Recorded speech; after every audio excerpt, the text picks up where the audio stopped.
Hey, what's up?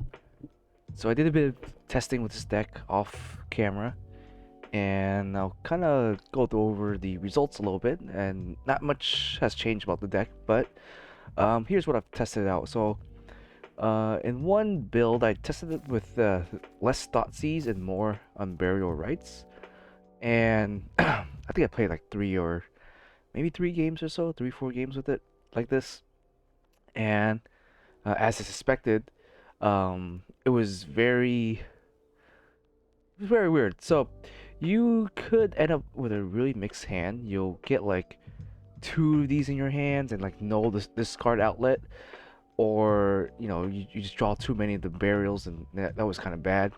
It kind of clogged up your hand and couldn't really cast anything in the early stages of the game.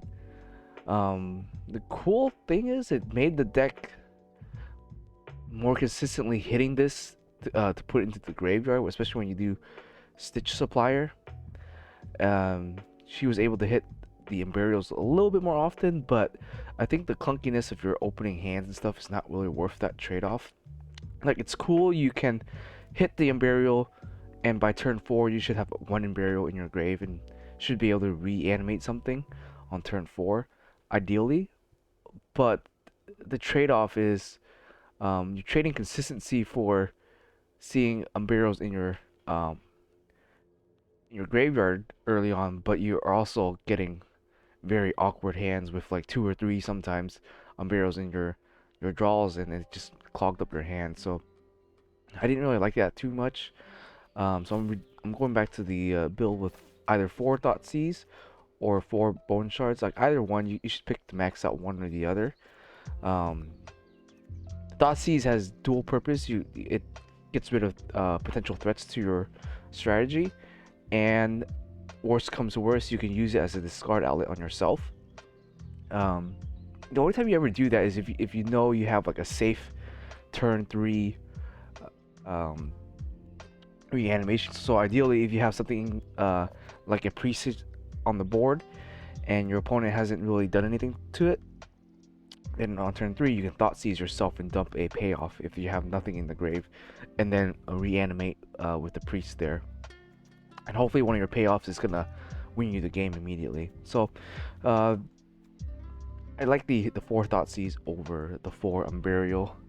I did try it. I thought I theoried it, and I think, oh, I can hit this more often in the grave with the Stitch Supplier, or something like that, or with a Faithful Mending, but you don't always draw Consider. You don't always draw the Faithful.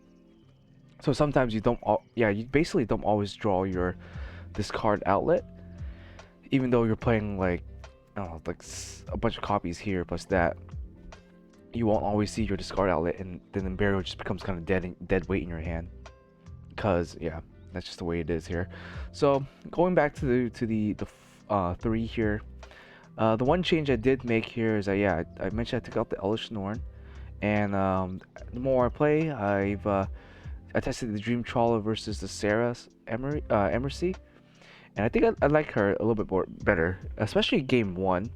Well, granted, I've only been playing best of one, but she is a win con against a lot of creature-based deck. As I've kind of play more with this deck, you drop her on like whenever you know you're playing against a big aggro deck or a big creature wide or tall deck. You cast the Emercy. If they aren't maining any outs, they just auto lose. They auto concede. There's several games where I reanimate her on turn 3 or 4, and a lot of creature decks, they just auto concede because there's nothing they can do to out her. A lot of creatures that do not play any sort of like spot removal because their entire focus on their strategy is just to kill you before they need to remove anything. So they don't play any spot removal. They obviously don't play any board wipes. So she's just very strong. You summon her, or you reanimate her, call creatures, and then I've seen several opponents try to attack me. They tap their creatures, does no damage, goes my turn, I smack them for 7. And yeah, that's basically it. Every turn they just start casting creatures and they just don't do anything. So I'm playing 2 copies just to be able to reanimate her a little bit more efficiently and consistently on the turns. But against other decks like control decks, she's not that great. So against control decks, they have board wipes, they got spot removal, and she's not an all-in against control based decks, but she's an all-in against any heavy aggro heavy creature deck that just goes face only. The only deck that can possibly out her would be like a Boris or mono red, where they have a lot of burn spells that can maybe burn her, but most burn spells only do maybe 2 damage, maybe 3 damage depending. Even if the burn spell does 3 damage, they would need to cast 3 burn spells to get rid of her. So you need to cast like triple Wizard's Lightning or something like that to get rid of her. Or worst case scenario is that they have a bunch of 2 mana or 2 damage burn spell. They're wasting like 4 cards to get rid of her. In that case, it's 4 cards going to her and not your face, and so that buys you more time, and you can win from there. So yeah, she has her purpose. She's great. What's been performing really well for me was actually the Vorinclex here. It's weird because like he's kind of like a, like, you don't think about it, but he's in all sort of all stages of the game card, except for really late stage of the game. So like mid to early, he's absolutely fantastic. Like he will enable you to even go ham. Like if you have a bunch of Faithful Mending in your graveyard and you have 1 or 2 cards and you have him on the board, it allows you to cycle through your Faithful Mendings really quickly, because you're every time you're tapping your lands, you're getting double mana. So you're able to cycle through your deck even quicker and find another payoff or another reanimation card to cast. And that's what he does. Oftentimes I'll have 4 lands. That's about 8 mana or so, maybe 5 lands, 10 mana. I'll go Faithful Mending from the graveyard, hopefully dig for a priest, or toss a priest in the grave or an Unburial, and then I'd be able to also cast it in the same turn, and that is game winning on its own, because I'll have him and like something else on the board to either protect him, to back him up, or to be a further disruption. And yeah, that has been working out really well. The secondary part is obviously the punishment, in where if your opponent taps their lands, they get landlocked essentially. That definitely is pretty good too. Especially even small base like low CMC decks. They usually don't have that many lands in play. They usually got maybe 4 or 5 lands, and they kind of stop there, because the rest of the time they're just always kind of casting their burn spells or their creatures or whatever. And even then, they have to be careful about getting locked out with Vorinclex. If they don't have an answer to Vorinclex, most of the time they just kind of pass turn and pray we don't swing in with Vorinclex too much. Cool thing about Vorinclex is that he also has trample. So I'll swing in with him if I know they can't really do some sort of combat trick to get rid of him. Otherwise, I just keep him there as a blocker, and he works just as fine as just like a static blocker, because it forces our opponent to choose when to cast their spells very wisely. Because even if they spend all their mana to get rid of Vorinclex, if next turn I can just revive Vorinclex again, they just all lose, because then they lose out on 1 turn of mana, and I get Vorinclex out again, they're going to have to deal with him again, and that's just kind of an all-around bad time for them. So yeah, so Vorinclex is pretty good. Jin Taxius, great, draw 7, replenish your hand. This deck has a really bad top decking game. This deck basically, it's like a drunk driver trying to pass a sobriety test. It's the top decking in this game, in this deck, is atrocious. If you ever run out of resources, you're most likely just gonna be losing the game. That goes along with my thought process about playing less Thoughtseize and more Unburials, is for the late game and for the top decking. Obviously, top decking Thoughtseize is just really terrible. Like you're, it doesn't do anything for you. But top decking Unburials, if you have your graveyard set up, cool. You can use it to get value, reanimate your stuff. So that's what I've been trying to balance out, is the top decking of this game. Faithful Mending kind of fixes some of it, but remember, Faithful Mending is a -1, because you're drawing 2, you're ditching 2, and Faithful Mending itself is also a card. So Faithful Mending, by playing Faithful Mending, you end up in a spot where you're most likely going to be top decking if you play too many of Faithful Mending, which is why I have the Archmage's Charm to try to rebuild a little bit of your hand and also act as a counter spell. I almost never take control of anything. There's rarely anything worth 1 mana worth taking control of. Maybe I'll do it on like a mana dork or something when my opponent's like not really doing anything with their mana, or if I need the fourth land or something, I'll steal a mana dork and you know, kind of accelerate myself a little bit. But outside of that, I always use the Archmage's Charm to either draw two or counter a spell if necessary. Outside of that, after putting Cleansing Nova, I have not run into any Graveyard Hate deck or anything that was maining Graveyard Hate, nor have I ran into like any artifact or enchantment combo decks either, which is really weird because, you know, I was running into a lot of that during one of my play session, and so that's why I decided to take out the Wrath of God and put in the cleansing. But since then, I haven't really used the secondary effect of cleansing to destroy all enchantments and artifacts. Have used it as a wipe before, to destroy all creatures, but you know, maybe that's 1 out of every 3 games, 4 games, so it doesn't come up that often. I mean, that's why I'm only playing 2 copies. It's not really something we really need to see a lot of, especially against a creature-based deck. Unless they're faster than us and we're drawing really bad, if we cast the Sarah's Embassy, you know, this card is doesn't really serve any purpose because once you cast her, they lose there. So that's kind of thing. Against a creature-based deck, hopefully you can stabilize, and if you need to, you can wipe and then try to stabilize.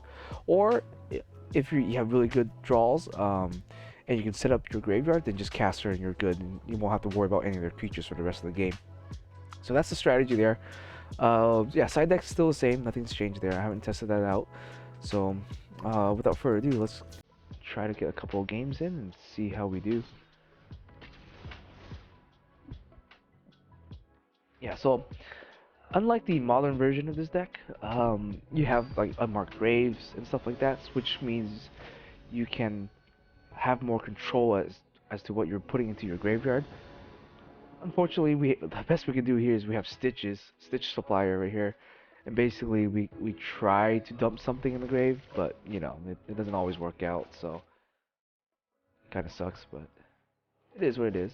So what we're gonna do here is probably a Hollow Fountain. Next turn we'll do one of these, and then play the Priest and Stitch Supply, and just kind of pray that we have something there to do. So we might go Catacomb.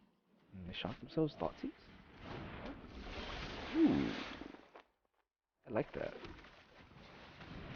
We don't have Drown in lock. I think we're good. Drown is the only card I'm a little scared of here. The next turn I can Stitch Supply, Phyrexian Altar. So that would dump like 6 cards into our grave. So I think they have to be a little careful about that too, about hitting us for milling too much. Oh, I think that's perhaps game there, maybe? Ooh, I really like that.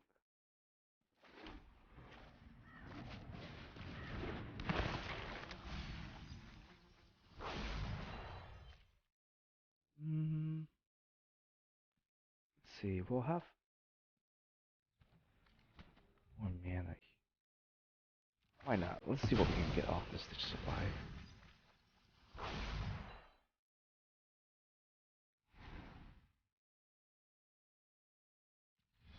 So, what we can do is grab this and call it instances, because I think that's our only way of removal at this point. Um, Drown Walk. If they try to attack us, we can just block. So I think I'm okay with this.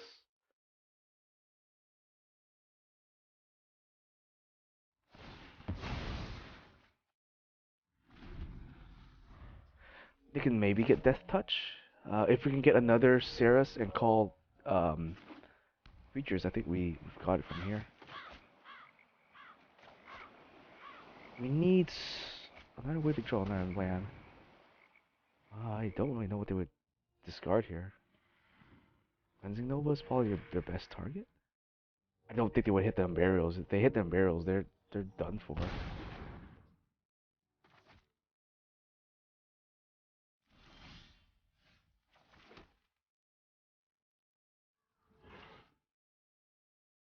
We could do this. Let's just see what they have. Draw one more land. I think we're good in a good spot. I could dot seize myself.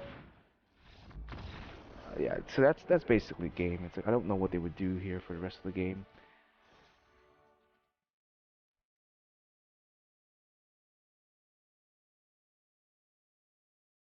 I love playing against other decks that mill me. It's like, oh, cool.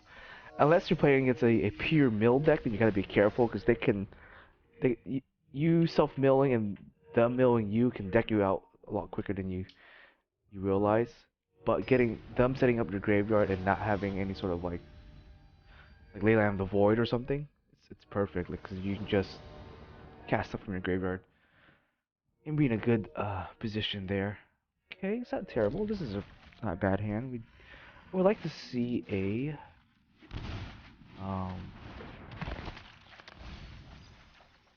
okay, it's not bad, not bad.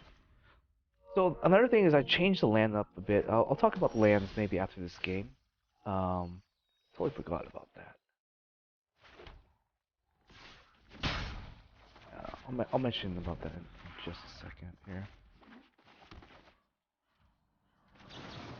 Pretty slow deck on their end.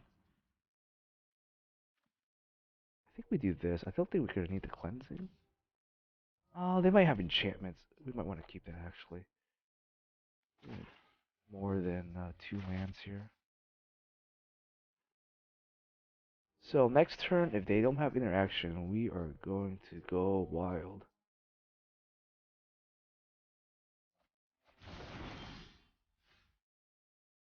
That's a nice card.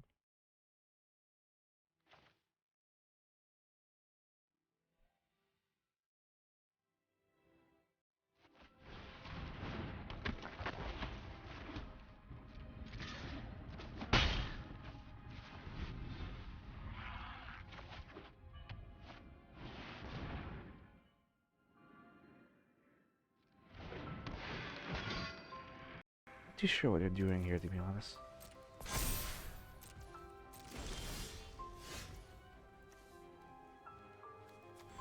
We can do Vorinclex. Do this first. Oh. Oh, that is a combo. I've never seen one. I have all this excess mana. So I could do Faithful Mending. Spend a black, draw 2. I don't think I want to Unburial. I mean, I could Unburial and keep this up.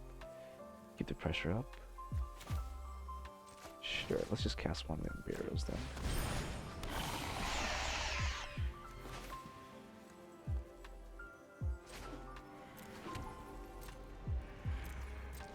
In case they remove Vorinclex somehow, we have a priest up again. They will have to like legit board wipe us. Oh, well, there you go. Against a control deck, I don't think they have. They're playing black and white. I assume they would have a board wipe or some sort of spot removal. But even if they spot removal unless they can exile the Vorinclex,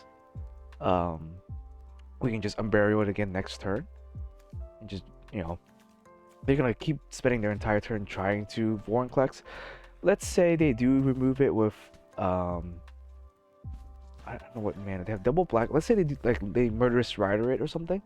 They kill it. They're tapped out. They're not gonna be able to untap next turn. I can just priest if I wanted to, or I can Unburial. Either way, I had different ways to recover in case of a board wipe. They need like hard spot removal. They need like a Vanishing Verse or something to deal with that. Vanishing Verse or one of the other exile cards like Baleful's Mastery or something to effectively deal with the Vorinclex.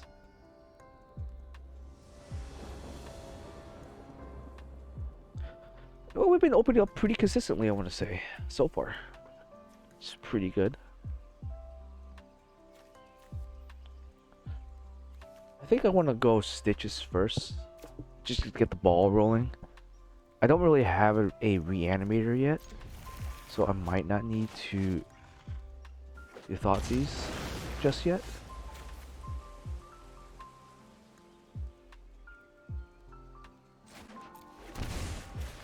If we can hit...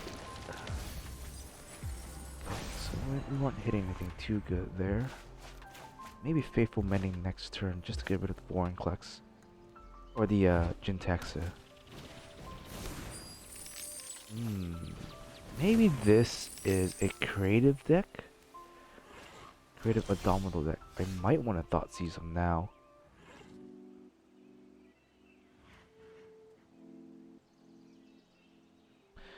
But even if they're a creative Indomitable deck, I don't know.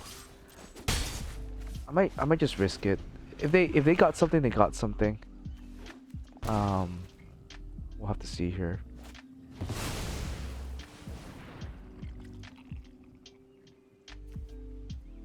An enchantment, okay. Ah, I see.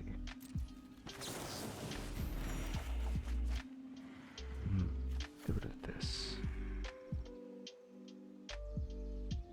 It sucks that we only have one.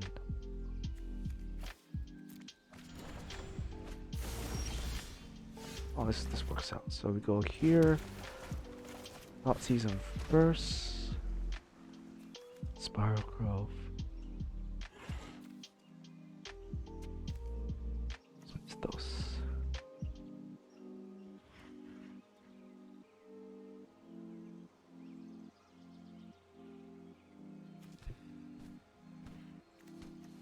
I guess we get rid of Mythos for now. I'm gonna try this. Maybe.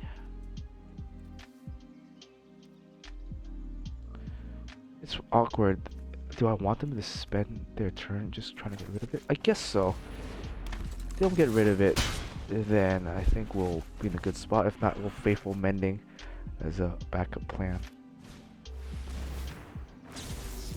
Granted, they're gonna be drawing a ton of cards. Oh.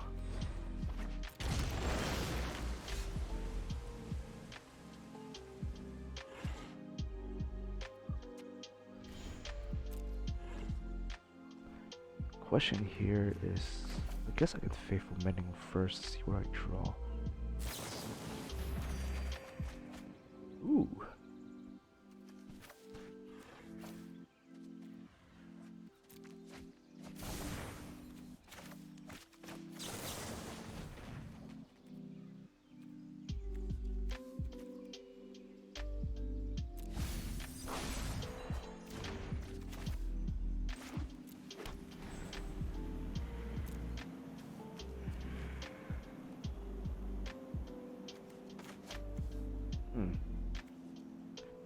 I get Jintaxia just to draw 7. I think that might be a good idea here. That way, I'll just go ahead and outvalue them in terms of the hard choices I have.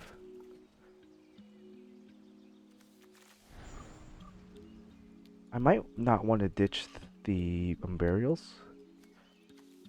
Discard 2 cards. Probably a Watery Graves in the Hall Fountain.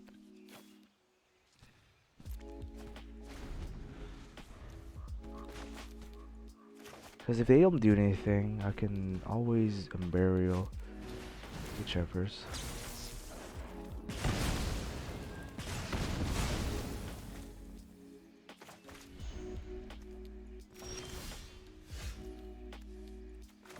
Just land for turn.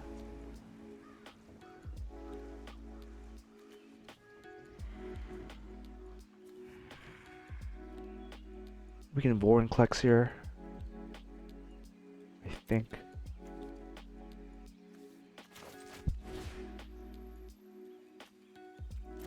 We have 2 mana up. We can unearth.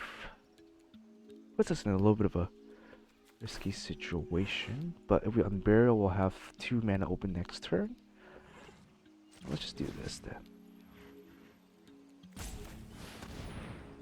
We'll have a counter spell. I think we can pull away here.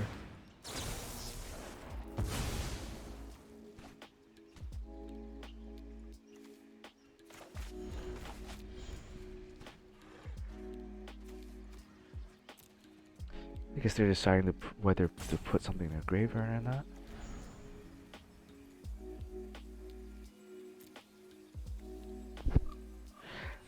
We didn't draw any Archmage Charm, so that was kind of unlucky here.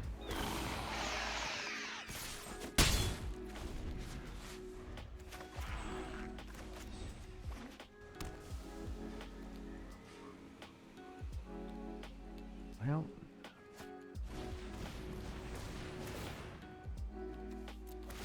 we can get rid of theirs pretty easily. We have a double stitch supply, so it's not like it's gonna matter too much.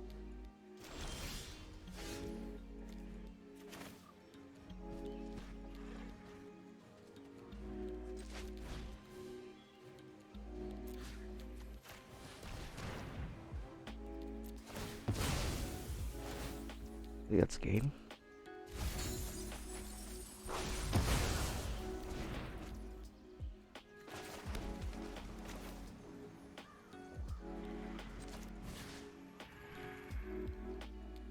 Sarah's Embassy. Yeah, I don't know how they would come back from that. They're locked out of their entire mana base. Right there. Oh, I want to click the view battlefield, but yeah, they're locked out of their entire mana base. We have another Vorinclex they gotta deal with, and we can reanimate a Coma, a Ceres if you want to protect it from hard removal, and they lose a turn. They've lost, I think, 5 mana to try to copy our Vorinclex. They probably assumed that we couldn't deal with Vorinclex, but yeah, for 1 mana, like I'm locked out with 1 mana. I made an additional mana with Vorinclex, so it didn't really matter too much there. Yeah, okay, that was an interesting matchup. I wasn't really expecting that type of deck, so that's why I didn't Thoughtseize first. I was like, well, if they're playing Simic, there's not really much ways they can remove our priest, and we just gotta go for it. No matter what they do, I don't think they could have outvalued the Jintaxia. Like, yeah, they can double copy their Explore, their Spiral Growth and everything, but we draw 7, so like it didn't matter. That doesn't cost us any mana either, so that was fine. Kind of wish I drew an earlier black source here. What is this? Okay.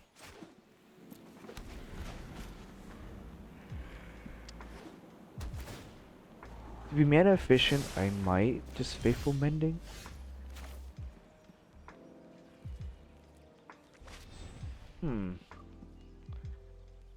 So here's the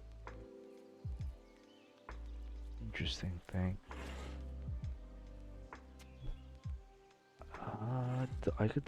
Yeah, I think I have to Faithful Mending here. Because I wanted to see if I can Phyrexian Tower Stitch. So that would net me enough mana to do this. Not quite.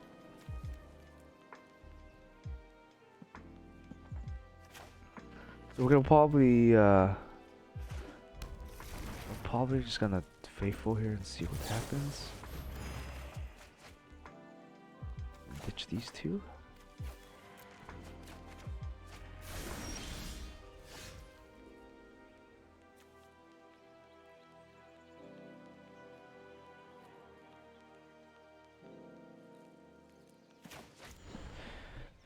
I guess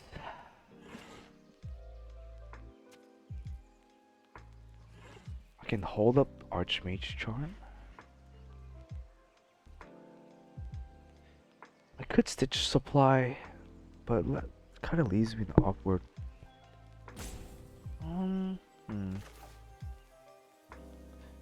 Maybe I don't. Maybe I do this. I do this. Just dot seize them. Destroy all creatures, sure.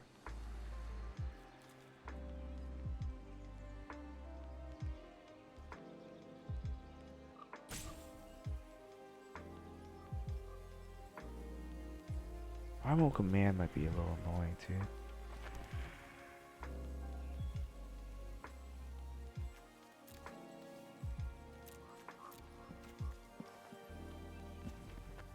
I think we did this. We get rid of this so that we doesn't have a way to deal with our graveyard, because we do need our graveyard.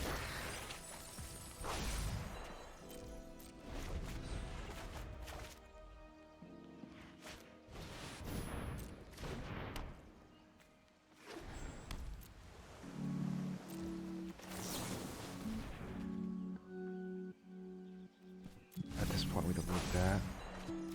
Great.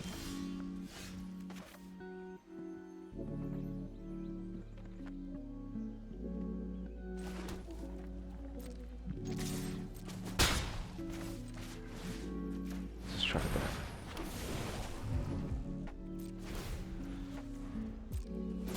Maybe board wipes were fine, because we can just burial again.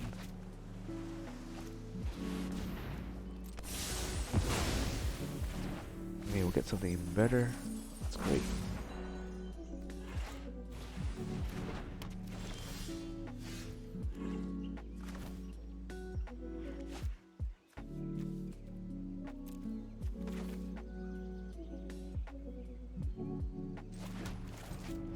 I'm gonna do Dream Trawler first.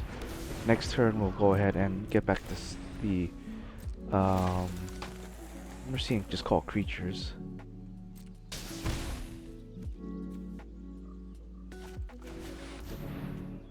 You again.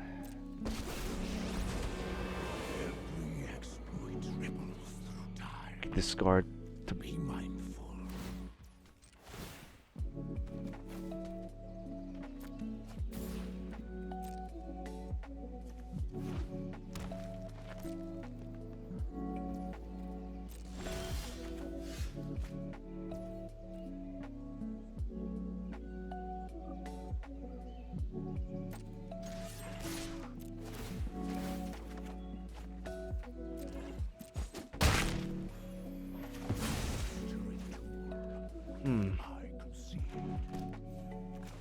And faithful again.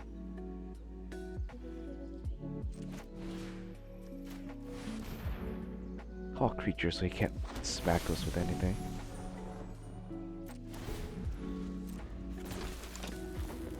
We just outrace him.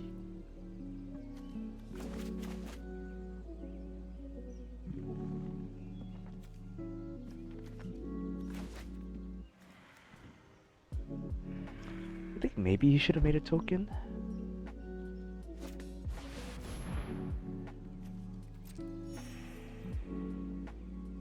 We have the Archmage Charm next turn. Yeah, that's fine. We got the Archmage Charm. There's nothing we can do with that. Against that.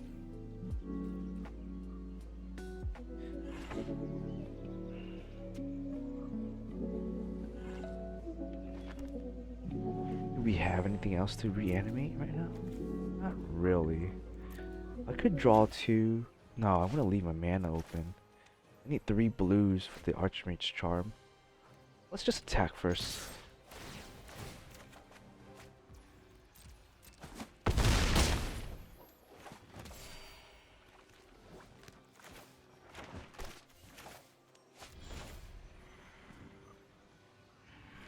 I think I do this.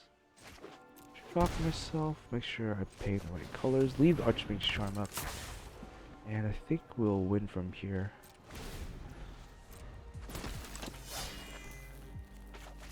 He commits to casting the giants, so we're okay. He can't attack us, cool. Deal no damage.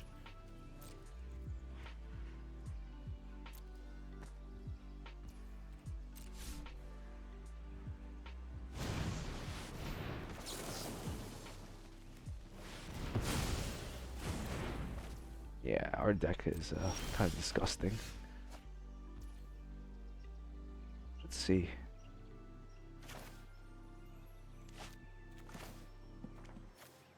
This first. Dump. Ooh. I'm liking what I see here.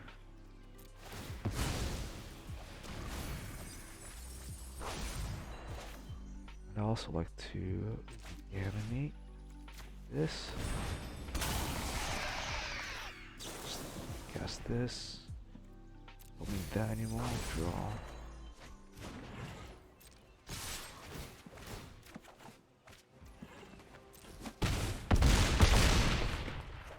Oh, that's game. I mean, I guess I could have played that a little bit better, maybe.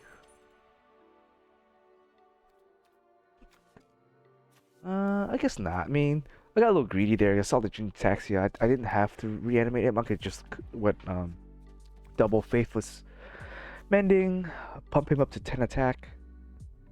But I think I already have enough power on board to kill him. Yeah, that's the thing. It's like, oh, if I can get Sarah's Emercy into the graveyard, this card becomes useless against me. Cause like, yeah, you can make 1,000,000 tokens, but if you can't attack me with your tokens, what are you gonna do? Let's see, taps creature. I mean, I guess he could have done this. If he controlled a bunch of creatures, he could just make it so I can't attack him. I mean, I guess. The Ugin top deck was kind of great, but I'm kind of glad I went for the Dream Trawler first before the Emercy, because Dream Trawler, the plan was, because neither of this would be protected from a board wipe, but the Dream Trawler will allow me to attack next turn to draw a card, and it also has hexproof on its own. So because like if I were to cast this, I would never call a Planeswalker. Like, why would you ever call a Planeswalker? I would have just called the creature. He would have been able to Ugin it. I'd be behind.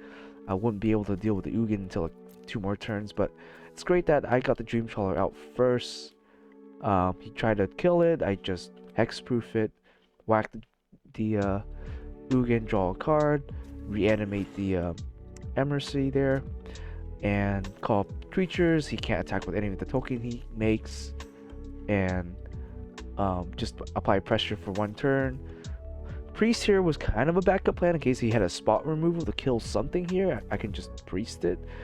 If he board wiped me, I would not have been in a bad position either. I had Burials in the graveyard to recast it again.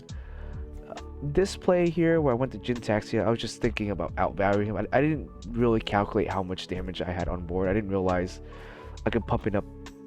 I guess I should have looked at the how much I can pump him up by. I could have definitely pumped him up to like 10 attack easily. But yeah, I forgot both of these on board was dealing at least 12 damage here, 12 or 13 damage plus the priest also. So that had 15 damage on board. So didn't realize I had that much power on board. I was kind of more focused on the controlling aspect of the game rather than calculating lethal. Sorry about that. Did not have my coffee today, so a little groggy. All right, let's try out one more. We got a bit of time for one more game. We'll see how that goes. So far, we won 4 out of 4 games, which is pretty nice. Drawing pretty good hands, not as clunky as when I was test playing. I forgot to mention about the mana base also. Since this being the last game, I'll probably go over to the mana base after this game. Speaking of which, not the greatest mana right here, but that's workable. A little really slow though. He's going first. We'll be on the draw. If we have a blue source, we'll be fine. Don't really want to mulligan down. This deck has real awful time about that. If we draw anything else but that, we've been fine, but oh well.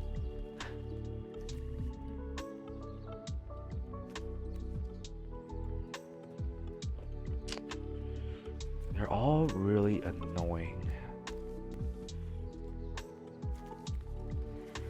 I kind of don't want him to get early pressure on me because my hand's kind of bad. Like, I'd rather take an Johnny or something else, but my hand's kind of bad, so I just maybe he doesn't draw turn 2 play, or we'll be fine. Just really need a blue source. If we get a blue source here, I think we get the ball rolling.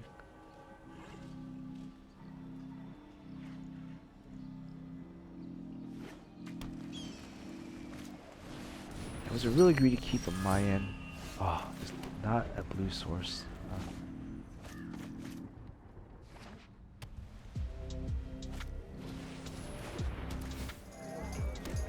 Alright, he's gonna get his strategy rolling. If we can get out Sarah's Emercy here, doesn't have a board. If it doesn't play board wipes, it doesn't seem like it. Most of these decks don't, but he might be able to just kill us here. He's getting really annoyingly big.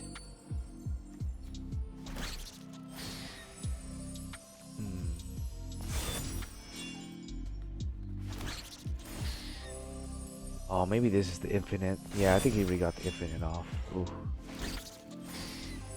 Yeah, I forgot this deck does the infinite. I should have taken that then. I didn't see the infinite in his hand until now. I was like, oh wait, he can go infinite with it. Oh, well, that was a quick, easy game. Well, let me go ahead and talk about the mana first before I digress. So mana base, I'm not sure if I mentioned in the last video or not, but we want really fast lands. So we're basically running 12 shocks and a bunch of check lands, and the only utility land that we have is just the tower here. Just because this deck is, I mentioned before, it's very color intensive, so you cannot afford to run too many just generic utility lands. Like you saw that last game right there. I didn't have a blue source and I couldn't really do too much. If I had one blue source, I could have Faithful Mending, considered, get the ball rolling. But I drew all just white sources there. So that was just, or not white sources, all black sources and a Phyrexian Tower, which I couldn't cast anything outside of Thoughtseize in my hand. So yeah, just the main thing is the mana. So I'm running 22 lands. It's the bare minimum amount of lands I think you need for this deck. You can maybe cut out land and go 21 if you think that's okay, but I'm only doing that because I have Consider and the Faithful Mendings early game and Stitch Supplier. So Stitch Supplier can kind of fix my mana too when I if I can dump a Mending to the Grave, then I can fix my mana. Outside of that, there's not too much other ways you can really fix your mana with this deck. So yeah, I think definitely Consider and Faithful Mending are your only way to fix your mana, plus the Stitch Supplier. Yeah, just you have no generic casting cost except for these two, and when you unearth the priest. So yeah, just very color intensive. I think it might be better to up this right here, up the Glacial Fortress, and maybe play less Drowned Catacombs. Because you definitely do need the white sources in this deck. Like the white source for these two are very important. The deck leans heavily black, and also heavily blue, I guess, for your draw cards. Because we are playing the Archmage Charms, so that forces us to kind of play a lot of blue. So mainly it's blue and black and a bit of a splash of white. The white is mainly just for the Cleansing Nova and the casting cost of the flashback for the rights here. So yeah, we have a couple cards, maybe about 11. I want to say about 10 main deck cards that require casting cost of white, and then the 3 flashback for this, plus, or the 3 flashback for the priest here. So white is definitely important. Black, not so much, but we do want to see early black. So that's the thing, is like we want to see early black. So that's why the Godless Shrine and the Watery Graves are good for the early black. the early untapped black, and we don't really care about shocking ourselves because we do heal up with a little bit of faithful mending, so that's fine. I'm not too worried about that. Only problem with the shock lands is if you play Godless Shrine turn 1, you can't cast Archmage Charm until a minimum of turn 4. So that's the one thing to keep in mind. If you play Godless or you play a Swamp, basically the 5 cards in our deck, or sorry, 6 cards plus the tower here, you draw one of those 6 lands and you play that first, you're not going to be able to play the Archmage Charm on turn 4. So that's the awkward situation there. If you do Hollow Fountains first or something like that, then you unfortunately the only card you can cast on turn 1 would be to consider. So that's the other wacky thing about the deck. So the ideal land you want to start off with is going to be Watery Graves. You always want to see Watery Graves because that will allow you to cast one of these cards, cast all 4 of these cards without any issues, and then you should be able to cast Archmage Charm if you play 2 more islands during your turn 2 and turn 3. Hopefully you also have some sort of white source in your hand, because our turn 2 is both is going to require a white source. So the most important thing is turn 1, get the Water Graves out. Turn 2, have a white source ready. So I might cut down the drown and up the glacial. I think I only have 3 glacials. That's why I only had only doing that. So maybe I'll craft another glacial here, bump this up and down the drown, because once we get 1 black source out, that's all we really need. The rest of the deck runs on just white, kind of like white and blue, I guess, because once we get the first black source out, the rest of our casting cost is usually just 1 of everything. There are some times where we want to cast 2 black sorcery cards, like we'll go Stitches into like a Thoughtseize or something along those lines. That's when we'll need the secondary black source. So it's hard here because it's hard to calculate properly how much of what we really need. I want to say the deck leans mostly towards the Domir color range. That's why we're up that, but it stands to reason we can also up the Glacial and maybe down the Drown. Just because our white source on turn 2 is very important. Yeah, that's a hard decision. So far, it's been okay like this, I think. Haven't run into too many issues, but yeah, that's just something to keep in mind. Is the mana base for this deck is very rough. You have really no flexible ways to try to be cheeky with the mana. Because the mana here is not gonna really. You're not using mana tricks to try to win you the game. Like you're not really trying to create tokens or Castle Vantress or anything. Like you're rarely gonna have that opportunity to do that. You really want to be able to cast cards on every single one of your turns. Turn 1, turn 2, turn 3 and 4. You're always want to be doing something with your mana. So I think having this sort of setup for your mana base is the most important. You can try some of the other new lands, like the slow lands, where you need 2 or more lands being played before they can come in. The issue with that is they're also kind of slow. Because if you draw more than 1 or 2 copies of that in your opening hand, then you're not going to be able to play anything until turn 3, because those lands require to be played on turn 3. So that's why I didn't opt for slow lands. I opted for the check lands, because check lands can be played as early as turn 2 at least, and you'll be okay with that. You could do some of the new man lands where it requires them to be played on turn 1 or turn 2, like the Hall of the Giants and stuff, Storm Giants. The problem with that, I didn't like that because it only gave me 1 color, and like I said, this deck is a mix of different colors, and so lands that give you 1 color kind of hurt. You want most of the lands in here to give you dual colors. So, and unfortunately, there's no Trinome for Esper, and even if there was a Trinome for Esper, I don't think I would play it just because it's too slow, because it comes in tap. So I don't think Trinomes is a good way to fix the mana base. You could try Pathways if you have those, like the dual flip lands where you can choose one or the other color. But then, same idea is like it gives you the flexibility of choosing the color, but the end result is you're gonna be stuck on that one color when you do flip that land, or you pick that particular land to do that, or to flip it to one, or you pick either one or the other colors, and you're stuck with that for the rest of the game. The other lands you could maybe try out would be the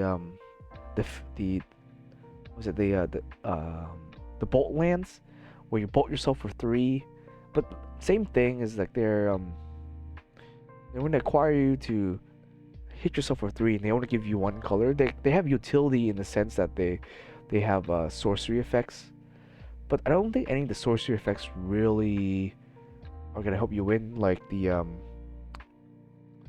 tomb, like the tomb, it's a reanimator card, but you need like 10 manas for it to even work with any of these cards. You can't reanimate anything. It's triple black. Like even if you try to revive just Dream Trawler, you're gonna need 9 mana to revive a Dream Trawler, and that's a no go. You're better off just hard casting the Dream Trawler. So that's not gonna be too good. The blue one, I think that one lets you draw like 3 cards, and your hand becomes like a unlimited size.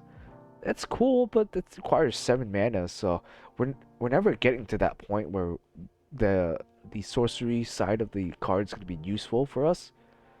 That's the problem with a lot of utility lands, is that they require 4 or 5 mana for them to provide you with some sort of utility. Like I tried the castle, like Castle Vantress. I think I tried Castle Lochthwain.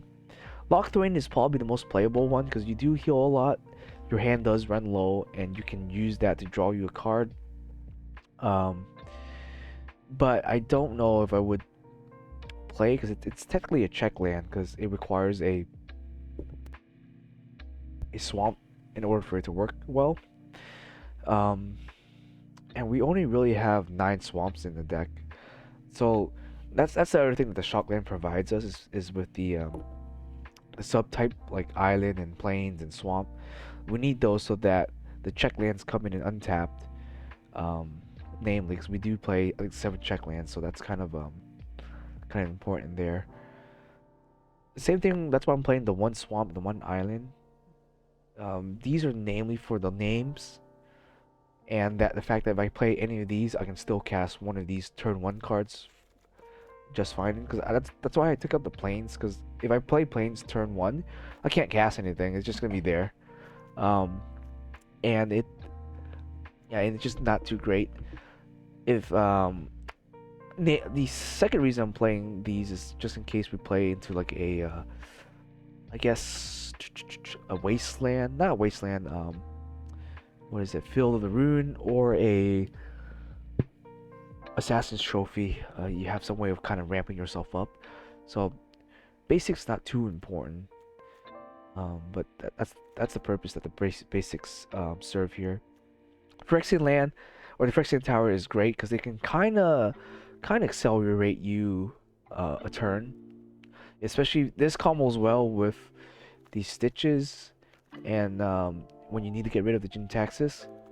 Only problem with the tower is that it's a legendary land. If it was a legendary land, I might play 2. And also it like in the early stages of the game, it's kind of bad in some sense. Like if you have Stitch Supply on the board or something, you can accelerate your game plan, but it also gives you colorless. So like I mentioned, this deck is heavy and invested in colors, and you really don't have any generic cost and cast or generic mana costs too. So yeah, the colorless that it gives you just doesn't really provide you with any value in the early game. So that's why I'm only playing 1. Outside of that, I think that's it for the mana. I might have to experiment with it a little bit more, but yeah, that game we were just unlucky because we drew kind of like our 6 of our lands out of our 26 lands didn't give us blue. That kind of sucked, yeah, because we drew Godless, Swamp, and the Tower, and that's kind of just like, oh, we didn't draw any other blue sources after that either. It's like, oh, okay, I guess that's the game there, because we run a total of 16 blue sources, so we run so much blue. I should have seen at least one blue. Um, yeah, black source for sure. Let's see, let's count. 1, 15, no, 13 blue sources. Or sorry, 13 black sources. In terms of blue, yeah, 16 blue sources. White source, we have 7, 11? 11 white sources. So we have 13 black, 11 white, 16 blue, and I think that's a good ratio right there. Yeah, I think that's because we want to for sure see early black, for sure, and then for sure we always want to have our lands have the option to tap for blue, for Faithful and Archmage Charm for sure, and then white is kind of there to reanimate when we need to. So by the time we get to the stages of the game where we are reanimating, then that's what the white is for. Anyways, I kind of hope you guys enjoyed this particular deck. It's been really fun. Like when the game plan, when the ball gets rolling, it's great. Like your opponent just sits there and doesn't really. We kind of make the game basically uninteractive by turning off all of our opponent's strategies, either with Warren Clecks to kind of landlock them out of their lands, Sarah's Emercy if they're playing a creature-based deck, we turn off their ability to attack us. Jintaxia, if obviously if they can't get rid of it, they lose their hand, and we gain 7 cards, so we're up 1,000,000 cards. They're 0 cards in their hand. So that's the idea of the deck, and then obviously the Koma and the Shoujin is just there to get value every turn, to kind of build up our board, and Dream Trawler to keep us alive and draw some cards, and just be overall annoying. And it's a finisher in itself, especially we have so many draw cards. We can just pump this guy to a bunch of attack points, and he has flying and just run people over with it. Ideally, you have Sarah's Emercy and you have a Dream Trawler and you call it creatures. You just run into their face for like 13 damage or whatever every turn. At least minimum of 11 damage every turn, and so that you put them in a 2-turn clock, which is great. Yeah, outside of that, I think that's it. I think I'm gonna continue playing this deck, and right now I climbed from Platinum 4 to Platinum 2 with this deck. So I actually climbed, I think, Gold 1 to Platinum 4 with this deck also. A little bit of off stream, so yeah, I think I can keep climbing with this deck easily, probably into maybe Diamond before the season ends in a couple of days. I think I don't remember when the season ends right now. Oh, okay, never mind. The season ends in 45 hours, so no, definitely not gonna be able to climb into Diamond at this point unless I continue to play a bunch of games the next 2 days or so. I mean, there's a possibility I might play more games. We'll see. But yeah, I'll probably end up in Platinum and Gold again. And I think next season I might just use this deck to climb all the way out of that and into Diamond easily with this deck.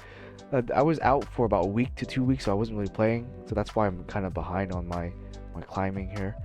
But that's fine. We're trying out a new deck. I originally wanted to climb with this deck because I did make some changes to it as the control deck.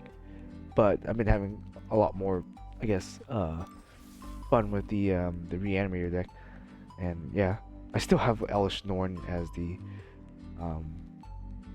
card art for this deck. I really like the Elish Norn card art, even though she's not even in the deck anymore. I wanted to make her work. Like she's really cool. The problem with her is she doesn't do anything else.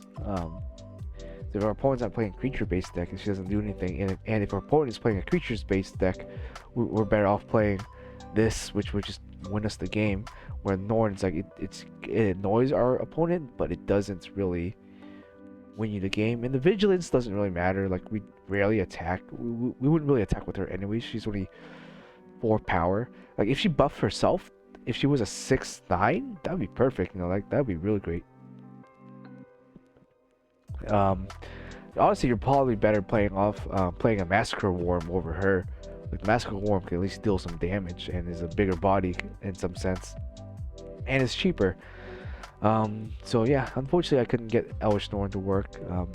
Just wasn't doing what I wanted her to do. So yeah, that's basically it. So see you guys next time.